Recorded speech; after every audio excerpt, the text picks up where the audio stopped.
United Socialist Party, Diosdado Cabello, emphasized that the recent sanctions imposed by Canada against the Venezuelan officials represent nothing more than a failure.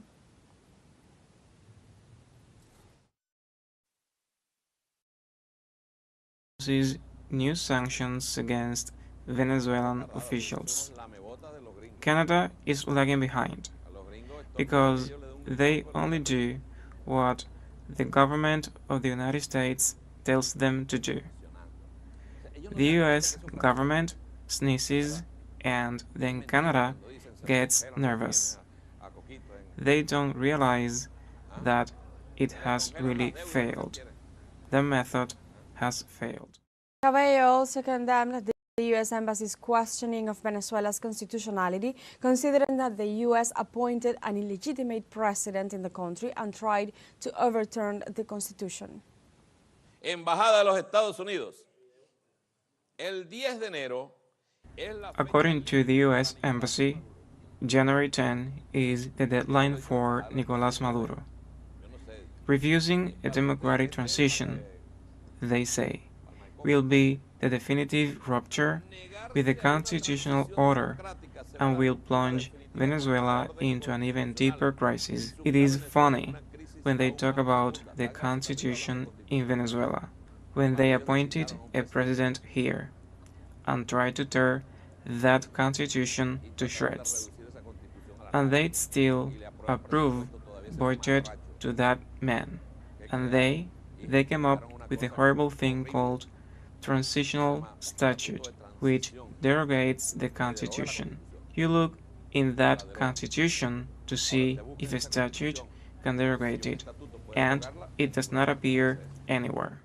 Cabello also stressed that the recent U.S. sanctions against the Venezuelan president Nicolás Maduro were in response to instructions from the outgoing U.S. administration.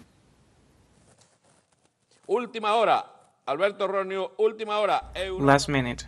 Alberto Road News posted a last-minute note from the European press that says the European Union is preparing more sanctions against Nicolás Maduro for lack of democratic transition in Venezuela. Remember that we are sanctioned. You don't need to sanction us again. You will make a fool of yourselves. Yes, because they might try to do it. What happens is that the United States has taken some new sanctions and they go after the United States. They do whatever the United States government says. They don't even think that the people who decided to impose the sanctions are going to live. 10 days after Nicolás Maduro and his people are sworn in, the President of the United States is sworn in. Exactly 10 days. The Economic Commission for Latin America and the Caribbean informed on Wednesday that Venezuela leads economic growth in Latin America region. The report indicates an increase in Venezuelan GDP of 6.2% by 2024, followed by South American nations such as Paraguay, Brazil, Peru, and Uruguay.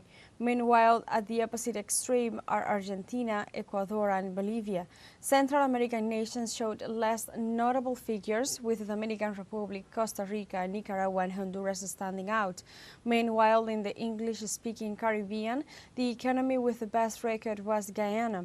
Regional growth in the year up to date is expected to be 2.2%, and in 2025 it is projected at 2.4%. In Venezuela, the first vice president of the Venezuelan United Socialist Party, Diosdado Cabello, emphasized that the recent sanctions imposed by Canada against the Venezuelan officials represent nothing more than a failure.